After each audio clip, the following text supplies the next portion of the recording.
Les articles d'Olivier Lafay.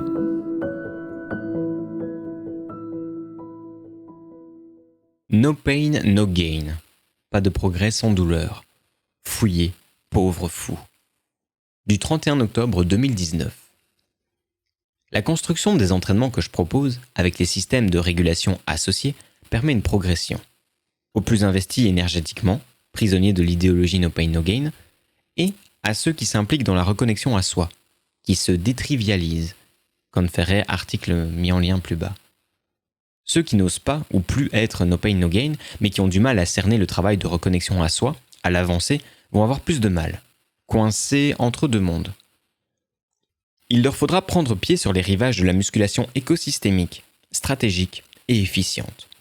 Autrement qu'en pensée, qu'en discours. Parmi les anciens pratiquants l'a fait, et même d'ex-membres de LDMT, il y avait des no pain, no gain, dissociés, malades mentaux, que l'entraînement très élaboré que j'ai conçu régulait et qui pouvaient donc avoir des résultats importants, qu'ils n'auraient même pas eu en musculation traditionnelle tant leurs inhibitions les rongeaient et auraient démoli leur récupération. Parmi ceux qui refusent le no pain, no gain, ceux qui ont du mal à progresser, ou qui stagnent dans leur progression à un moment, sont ceux qui ont peur de leur profondeur, peur de la liberté, la libération, comme ferait l'article Le mythe de la liberté, et aussi peur de la peur, comme ferait le fonctionnement de la mémoire traumatique. C'est donc ce sur quoi ils doivent travailler en premier. Ressources et pendulations expliquées dans Cybernetics. Il suffit d'appliquer. C'est exigeant au départ, mais c'est un chemin sûr.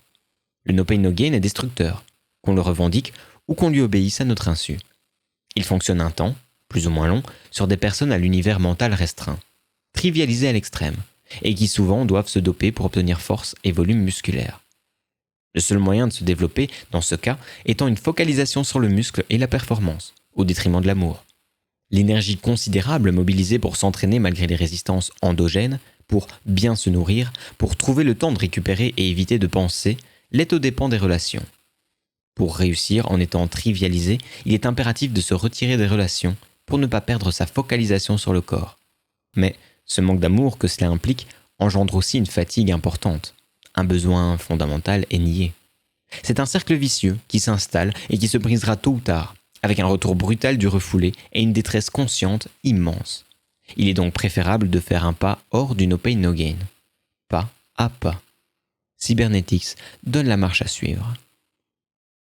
En illustration, le baron Samedi, maître des cimetières.